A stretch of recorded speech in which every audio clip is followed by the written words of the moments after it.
Hey Steve, it's Brent. I wanted to show you this double lift. This is the one that I use probably in 60, 70, maybe even 80% of the cases when I have to turn a double lift. I get the brake differently depending on what I'm doing, but I'll show you sort of the easiest way to do it or the way that I prefer, and then we'll talk about what it is. I learned this from Card College Book 2, and it's called Another Double Turnover, because there is a difference between a double lift and a double turnover. That's very subtle, but a double lift is when you just take a card off the top and show it. I'm just lifting two cards at once with that. So I hold a brake, I lift up, I show that. That's the second card. The first card is hidden underneath it. That's a double lift because I'm just lifting the card. A double turnover, I'm actually turning the card over side for side. So double turnover is turning over, double lift is just being displayed. So there's a slight difference. And in Card College, he calls this another double turnover. And it's got a really nice element to it, which is why I use it. Let's get down here to the table and we'll look at what's happening here. So I need to, in this trick, we're going to change, let's do this. We're going to change the Joker into the Ace of Hearts. That's the trick that we're doing. So in order to accomplish this, the first thing I need to do is get a break below the top two cards. There are several ways to do that. One is to just come over with my thumb. As I'm squaring, I'm going to pull the deck down.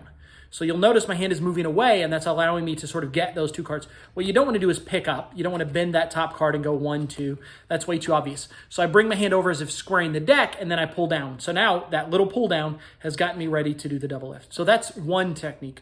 My preferred technique is to just casually drop my hand to my side, and while my hand's to my side, I'm just going to push over two cards one at a time and then pull them back onto my finger. And I normally do that with a delay. So I stop and I say, look, we're going to use some of these cards from the deck. I've now pulled over and pulled back. I said, as a matter of fact, let's use the one on top. And now as I come up to do the lift, I've got both those cards ready to go, and I can turn that over. Now let's talk about the actual lift. The other thing you can do is dribble to it. So if I dribble, I've just practiced long enough that I can dribble and feel sort of two cards left, and then just set them on the pinky. So sometimes I'll do that technique, and I just set those on the pinky, then I'm ready to double lift. A lot of ways to get the break. I think what I prefer to do, though, is to get the break before I'm going to do the turnover. So I say, look, so you've picked a card. It's gone back into the middle of the deck. My job is to try to find it. And as my hand's to my side, I'm pushing over and pulling back under those two. And they say, here, let's use the top card. I bring my hands up. Important thing to note is that as I do the double lift, I never start with the deck flat, because I think that makes really sort of not great double lifts. I didn't have a break on that one. So, but I think it looks too sort of like too much work. So instead I've turned my hand at a 45 degree. I have that break. So I'm in this situation. I come up and then I'm going to turn the card over.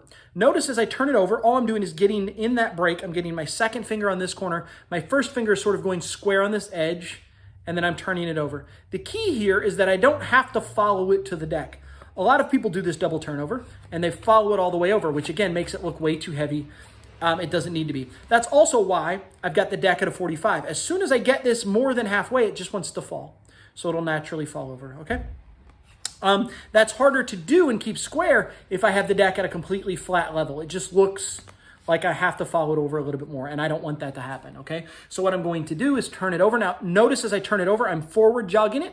This is the idea from Card College. What's cool about that is if it's split just a little bit, if I just hit my finger here and push, it'll square it up. So if I do that sort of in the downbeat, I say, here, hold your hand open for me. We'll use by the time you look back down, it's squared, and I've just pushed with my finger. As I push with my finger, I'm actually pulling down so that we'll be able to maintain that break on 2 as I square it up. So as I push with my finger's also pulling downward, and then if I just loosen my grip on this side of the deck, it'll cause that side to sort of pop up. And both cards are popping up. That means when I square back, I now have a break under those two again so that I can return it face down. Okay, so I don't have to get the break again. So in real time, this looks like this, and then I turn it back face down.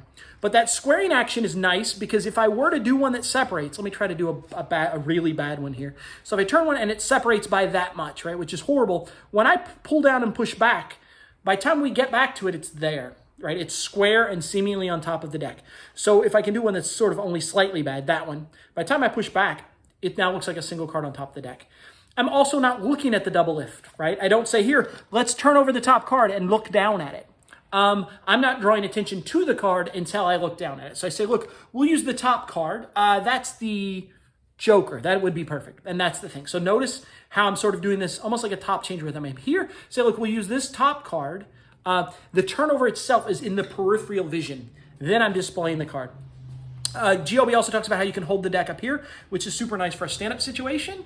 So if we want to do that, we're here. So now I've done the turnover in a stand-up situation. So I'm here. I say, hold your hand out for me. Look, we're going to use the Joker. do me a favor, hold your hand out, and I'm going to hand you the joker. So that's already a double, and I already have the break. I'm going to turn it over the same way, place that in their hands, and it's done.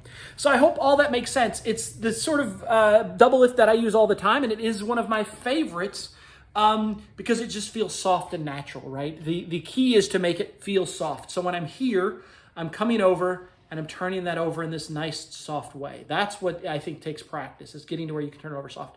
Now, note